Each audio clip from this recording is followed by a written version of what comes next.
رمضان ایک گوارا تھا جو گاؤں سے دودھ لا کر شہر میں بیچتا تھا۔ پہلے تو اس نے دودھ گاؤں کے لوگوں سے لینا شروع کیا تھا اور پھر آہستہ آہستہ منافع کی رقم اکٹھی کر کے اس نے اپنی بھینسیں لے لی۔ رمضان ایک روز دودھ لے کر جا رہا تھا کہ گاؤں سے کچھ دور اسے ایک بزرگ ملے۔ انہوں نے رمضان سے کہا کہ دیکھو بیٹا، دودھ اللہ کا نور ہے، اس میں کسی قسم کی ملاوٹ نہ کرنا اور نہ ہی اپنے بھینسوں کو زہریلا ٹیکا لگا کر ان کا دودھ نکالنا، کیونکہ ایک تو یہ بھی ملاوٹ میں شمار ہوتا ہے اور دوسرا چھوٹے چھوٹے معصوم بچے دودھ پیتے ہیں اور بچوں کے معدے بڑے حساس اور نازک ہوتے ہیں۔ اگر ان میں کوئی نقص پیدا ہو گیا تو وہ نقص جوانی ہی نہیں بلکہ بڑھاپے تک ان کے ساتھ جائے گا۔ بچے مستقبل کے معمار ہوتے ہیں اور ہم نے ان معماروں کی حفاظت کرنی ہے۔ ایک حدیث مبارک میں ہے کہ ہمارے نبی کریم صلی اللہ علیہ وسلم نے فرمایا کہ جس نے ملاوٹ کی وہ ہم میں سے نہیں۔ اس لیے میں تمہیں بتا رہا ہوں کہ اپنا کام نہایت ایمانداری سے کرنا تاکہ تمہاری دنیا اور دین دونوں سلامت رہے۔ رمضان جسے ملاوٹ کی عادت پڑ چکی تھی، اس نے بزرگ کی بات ایک کان سے سنی اور دوسرے کان سے نکال دی۔ گاؤں والوں سے خالص دودھ سستے داموں میں لے کر اس میں پانی کی ملاوٹ کر کے مہنگے داموں میں بیچتا تھا اور اس پر کوئی نصیحت اثر نہیں کرتی تھی۔ رمضان اتنا امیر ہو کر بھی ملاوٹ کرنے سے باز نہیں آیا تھا، بلکہ پہلے سے کئی گنا زیادہ ملاوٹ کرنے لگ گیا تھا۔ اب تو اسے یہ تمیز بھی نہیں رہی تھی کہ دودھ میں کون سا پانی ملانا ہے۔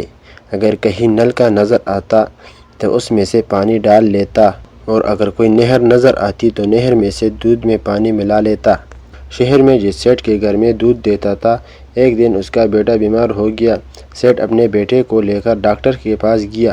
ڈاکٹر نے بیٹے کے تمام ٹیسٹ کیے، نتیجہ یہ نکلا کہ معدے میں انفیکشن ہے۔ ڈاکٹر نے سیٹ سے پوچھا کہ آپ اپنے بیٹے کو کھانے میں کیا دیتے ہیں؟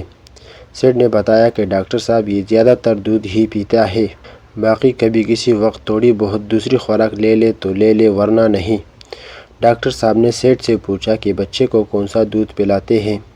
سیٹ نے کہا ہمارا دودھ گاؤں سے آتا ہے اور بھینسوں کا بالکل تازہ اور خالص دودھ ہوتا ہے۔ ڈاکٹر صاحب نے کہا کہ مجھے شک پڑتا ہے کہ بچے کا معدہ دودھ کے ناخالص ہونے کی وجہ سے خراب ہوا ہے، لیکن آپ کہہ رہے ہیں کہ ہمارا دودھ خالص ہوتا ہے۔ سیٹ ڈاکٹر صاحب کی بات سن کر بہت حیران ہوا اور کہنے لگا کہ ڈاکٹر صاحب ہم تو گوالے کو اچھے تازے اور خالص دودھ کے پیسے دیتے ہیں۔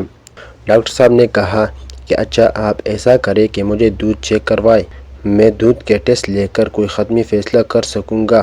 فی الحال آپ بچے کو یہ ادویات دیں جو میں نے لکھ دی۔ اگلے دن گوالا دودھ لے کر آیا اور سیٹ وہ دودھ اٹھا کر ڈاکٹر صاحب کے پاس لے گیا۔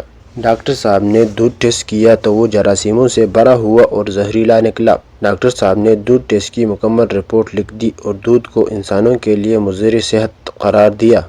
سیٹ نے جب ساری صورتحال پر غور کیا تو اس کے ذہن میں اپنے بچے کے علاوہ دوسرے لوگوں کے بچے بھی گھومنے لگے۔ اس نے سوچا کہ اگر میں نے گوالے کے عیبوں پر پردہ ڈال دیا تو قوم کے معصوم نونہالوں کا مجرم ٹھہراؤں گا، لہٰذا مجھے کوئی عملی قدم اٹھانا چاہیے۔ سیٹ وہ رپورٹ لے کر محکمہ صحت کے پاس چلا گیا۔ محکمہ صحت والوں نے تانے میں اس کے خلاف FIR کٹوائی اور پولیس لے کر اس کے گاؤں چلے گئے۔ رمضان بھینسوں کے باڑے میں موجود تھا۔ محکمہ صحت والوں نے جب باڑا دیکھا تو اس کی حالت ناگفتبا تھی۔ جا بجا گندگی کے ڈھیر لگے ہوئے تھے، مکھیوں اور مچھروں کی بھرمار تھی، زہریلے ٹیکوں کے ڈبے پڑے ہوئے تھے جو رمضان بھینسوں کو زیادہ دودھ نکالنے کے لیے لگاتا تھا۔ پولیس نے رمضان کو گرفتار کر لیا۔ اگلے روز اسے عدالت میں پیش کیا گیا۔ جج صاحب نے جب رمضان کی پوری رپورٹ ملاحظہ فرمائی جو بہت بھیانک تھی تو انہوں نے اسے 10 لاکھ روپے جرمانہ اور 5 سال قید بمشقت کی سزا سنا دی۔